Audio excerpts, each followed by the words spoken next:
What's up, everybody? It's your favorite show, Get a Bucket. I'm your host, Trey, and as usual, hope you're all having a wonderful, wonderful day.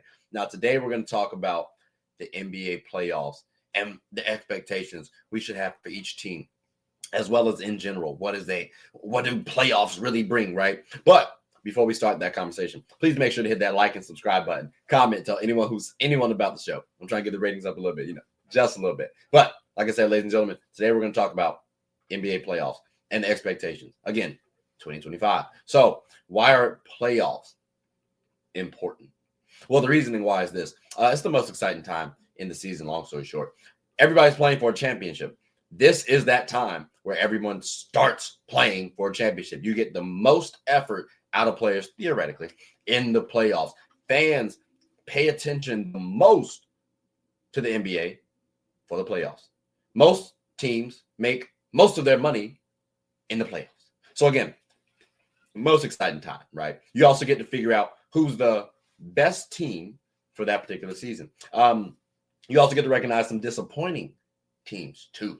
And players as well. Also, the storylines for the offseason are starting to form up during the playoffs, right? As teams and players exit and advance. You get potential rivalries that form up because certain teams lose. It might be a repetitive thing, or maybe they flip-flop back and forth between winning and losing, right? Between one team and another. So again, you get rivalries that form up. You get to reshape and redefine legacies. Playoffs, a wonderful time. Because keep in mind, during the regular season, folks are dragging people. So again, you get to reshape your legacy. It's a bunch of things over there in the playoffs that you got to look forward to seeing. But, ladies and gentlemen, with that definition, let's go ahead and talk about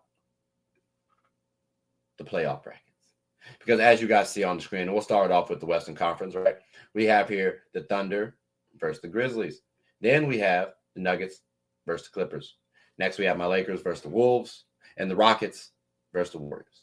And then here on this Eastern Conference side, we have the Cavs versus the Heat.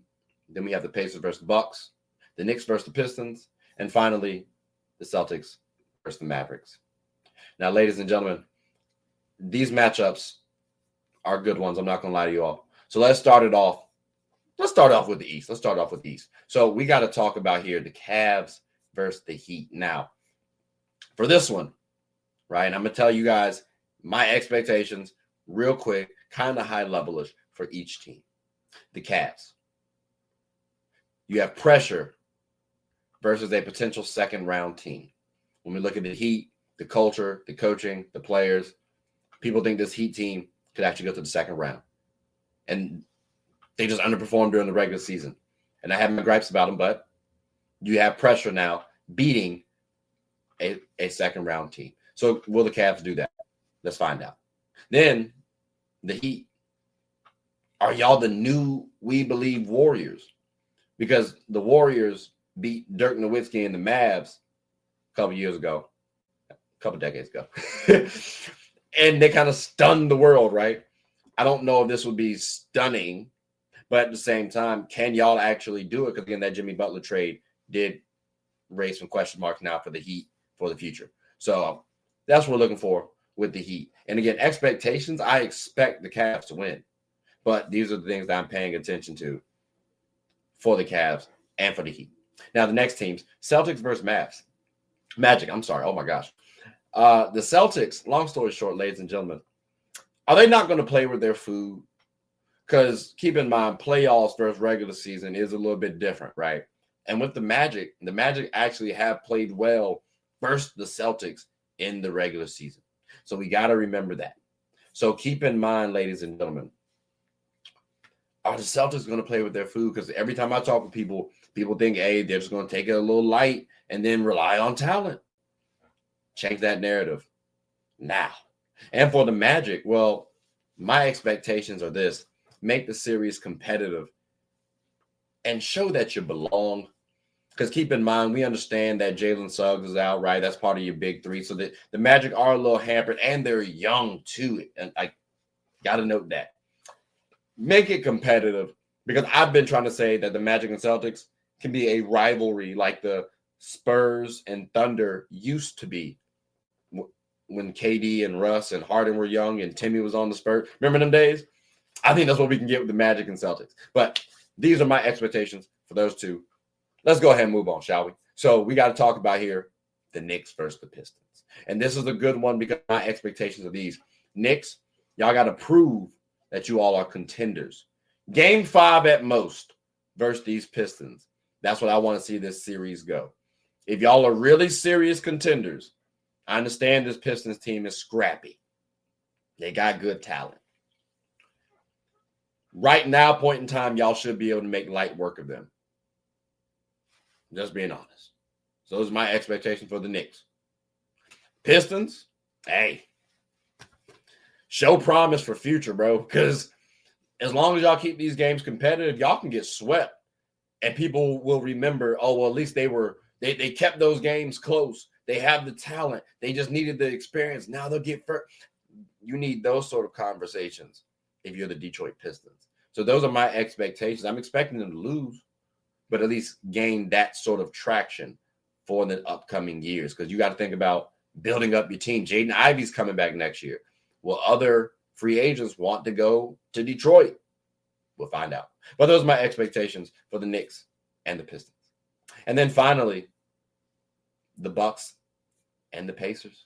Notice how I said the Bucks first, too. Keep in mind with you. Kind of strategic, but, we're here now. Bucks, y'all still have to win kind of without Dame. And that's going to be interesting. I expect you all to be able to be more physical than the Pacers. Problem is, though, the Pacers have a good, deep team. They have solid talent. So will Giannis be able to carry the squad? Will Dame be able to come back in time? Will the supporting cast be able to help out? Because if the answers are no, bye-bye Giannis.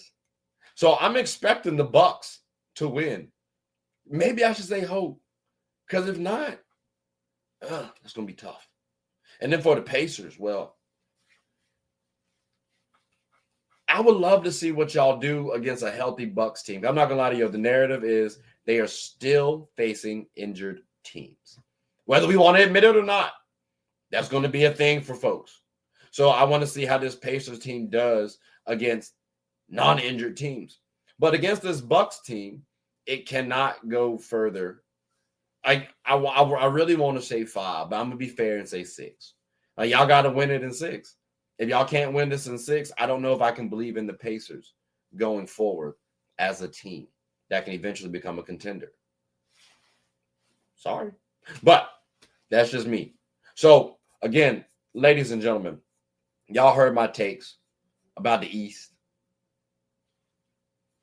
What y'all think about it? I'm definitely curious. Let me know.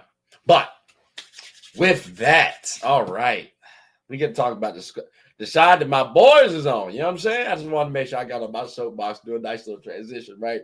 Because we get to talk about here the West. Starting off with the Thunder versus the Grizzlies, ladies and gentlemen, boys and girls. Long story short, can OKC dominate the Grizzlies?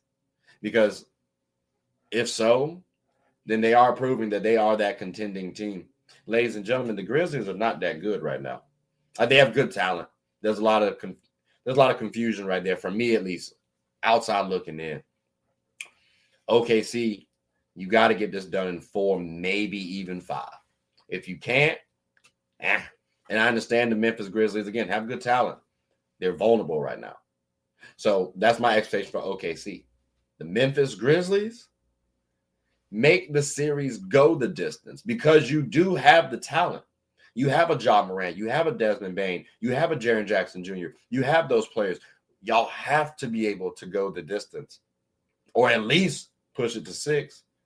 If y'all get swept by any means necessary or get dog walked a lot of the time, and again, I'm on record for saying you have to potentially consider trading Ja Morant. And when I say potentially consider, I'm sorry, you have to consider trading Ja Morant, potentially trade Ja Morant.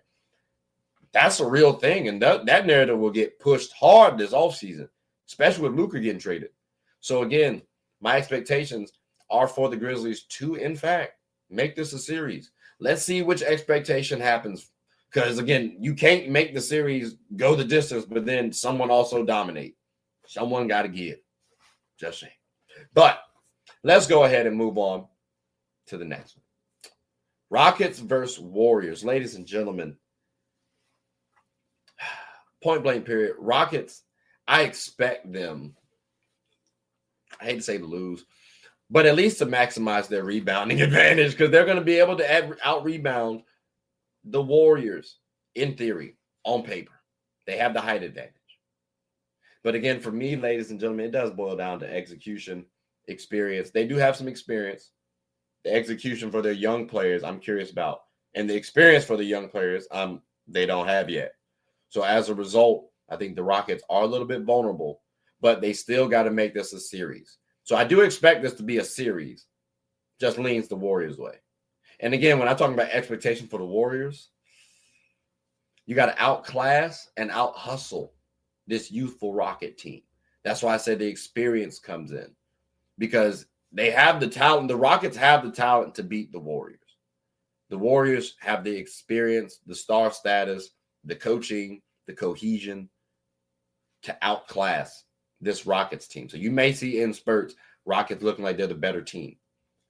Warriors, I expect them to win this. But we'll see what happens, though, because the Rockets are coached pretty well. I will say that now. But let's move on up to my boys. That's these Lakers going up against the Wolves. Now, here's the thing, ladies and gentlemen. For my Lakers, I do expect us to have some troubles with the Wolves, right? Containing Anthony Edwards. I do expect us to do that because you know what? We decided to trade for Luka, and we said, forget the rim protection. So I'm expecting us to to defend our tails off. I've heard people say, you know what? We're a better defensive team now than when we had Anthony Davis. I don't believe so, but cool. Let's go ahead and see how this shakes. So again, I'm expecting, based on everything I've been hearing, and these Luka trade too, we can contain Anthony Edwards. And we can be more dominant, we mean Luka, than Anthony Edwards can. That might be an uphill battle, though. I'm not going to lie to y'all. Because for the Wolves, I do expect Anthony Edwards to dominate. He doesn't have to have ungodly numbers offensively. He just has to keep attacking and causing a defensive pressure and causing a pressure on our defense. Because now when we start to try to double team Anthony Edwards, kick the ball out. And they have the rebounding advantage too. So even if the Wolves start missing, they have a decent chance of getting the rebound.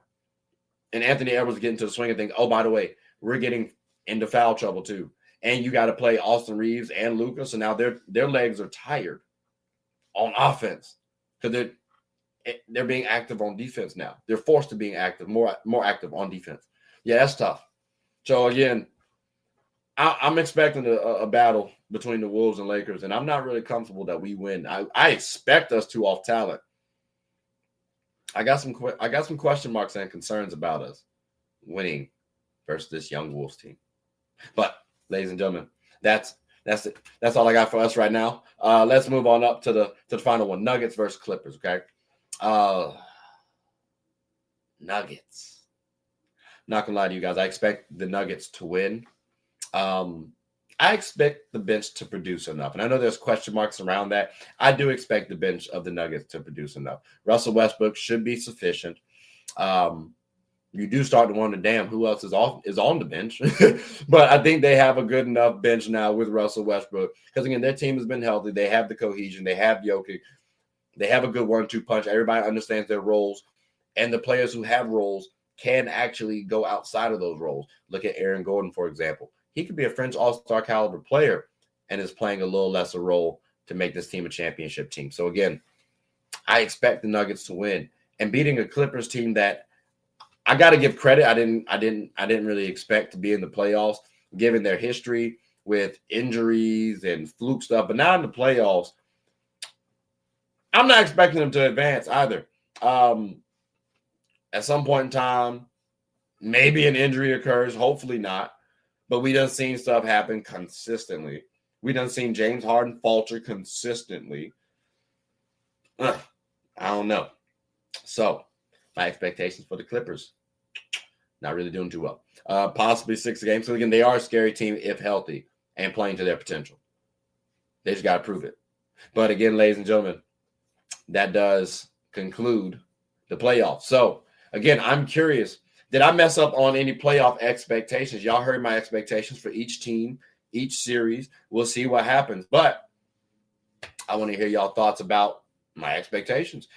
Let me know what y'all think. But ladies and gentlemen, that does conclude the episode. So definitely please make sure to like, subscribe, comment, tell anyone about the show.